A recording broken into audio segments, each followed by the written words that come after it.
Let's see what's happening outside with the snow, Matt. Yeah, let's start with a live look at Times Square in New York City via EarthCam right now. Yeah, they are covered in white there. They're getting hit with heavy snow.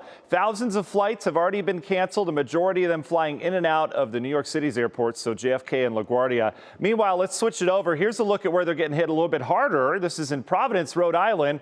Very similar scene there. This is a major winter storm that's impacting the eastern seaboard. They've got widespread blizzard warnings for this. It's not just the snow where they're expecting 6 to 12, up to 18, 24 inches, depending on where you are. But they've got wind that is starting to develop on top of that. It's been a windy overnight. We're talking 40 to 60, even 70-mile-per-hour winds up and down the eastern seaboard. This is a doozy for them. How does that impact us? Well, we've got wind coming out of the north being driven by that low out towards the east.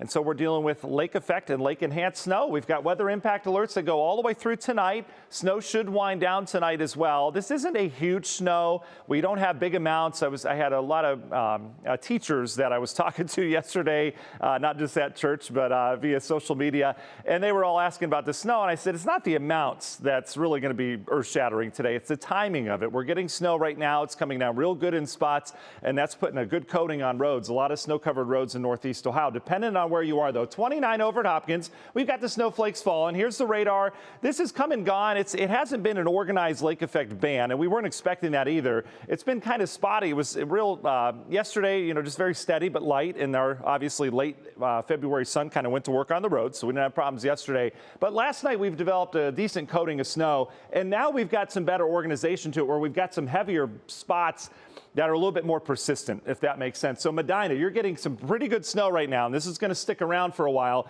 That snow also coming into areas of Lorain County. You see heaviest just went through Oberlin. It's getting towards Wakeman and Wellington here soon.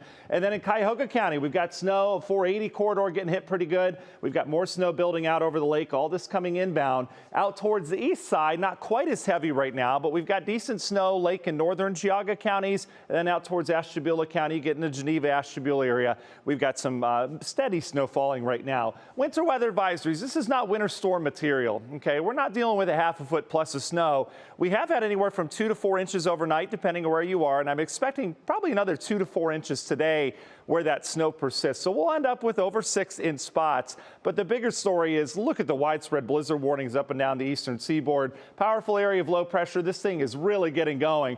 Notice we've got heavy snow bands that continue to head into areas like Massachusetts, into Connecticut, overall Rhode Island getting hit hard. We showed you that Providence cam. Here's New York City, Long Island, getting down into the Jersey Shore. Some heavy snow, but it's not just the snow, it's the wind. This thing has bombed out is what we call it in the meteorology world. So we went through bombogenesis, which means that the pressure of this low pressure dropped 24 plus millibars in 24 hours. That's impressive. And so as a result, you get this massive windstorm out of it. And that's what they're dealing with. Look at the north flow for us, though. This is bringing some system moisture as well as snow off the lake. And so this is going to continue. It's not going to shut down anytime soon.